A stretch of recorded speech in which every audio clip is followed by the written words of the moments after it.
ଓଡ଼ିଶାର ସର୍ବଶ୍ରେଷ୍ଠ ଓ ଭାରତର ଅନ୍ୟତମ ସୁନାମଧନ୍ୟ ବିଶ୍ୱବିଦ୍ୟାଳୟ ଉତ୍କଳ ବିଶ୍ୱବିଦ୍ୟାଳୟର ଅବସ୍ଥା ଦେଖନ୍ତୁ। ଏହି ବିଶ୍ୱବିଦ୍ୟାଳୟ ଆଜି ପର୍ଯ୍ୟନ୍ତ ଶହ ଶହ ଆଇଏଏସ୍ ଆଇପିଏସ୍ ନାମୀଦାମୀ ଶିକ୍ଷାବିତ୍ ବୈଜ୍ଞାନିକ ଯନ୍ତ୍ରୀ ଡାକ୍ତର ଓ ରାଜନେତା ସୃଷ୍ଟି କରିଛି। ହେଲେ ତାହାର କୌଣସି ସନ୍ତାନ ବେଦନା ବୁଝିବାକୁ ରାଜି ନାହାନ୍ତି। ଉତ୍କଳ ବିଶ୍ୱବିଦ୍ୟାଳୟର ପୁରୁଣା ପ୍ରଶାସନିକ ଭବନ ଆଜି କିଭଳି ଅସୁରକ୍ଷିତ ଭାବରେ କାମ କରୁଛି ତାହା ଦେଖିଲେ ଆଶ୍ଚର୍ଯ୍ୟ ଲାଗୁଛି। ଏହି ଭବନରେ ପ୍ରତିଦିନ ଶହ ଶହ ଛାତ୍ରଛାତ୍ରୀ ତାଙ୍କର ସାର୍ଟିଫିକେଟ୍ ନେବାକୁ ଧାଇଁ ଆସୁଥିଲା ବେଳେ କର୍ମଚାରୀମାନେ କିଂକର୍ତ୍ତବ୍ୟ ବିମୂଢ଼ ଭାବରେ କାମ କରନ୍ତି।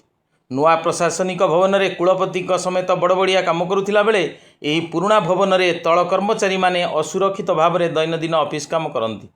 ଛାତରୁ ପାଣି ପଡ଼ିବା ସହ ପ୍ରଶାସନିକ ଭବନ କାନ୍ଥରେ ଗଛମାନେ ମାଡ଼ି ମାଡ଼ି ଚେରକୁ ନେଇ ଘର ଭିତରେ କାୟା ବିସ୍ତାର କଲେଣି, ତଥାପି କୁଳପତିଙ୍କ ନିଦ ଭାଙ୍ଗୁନି।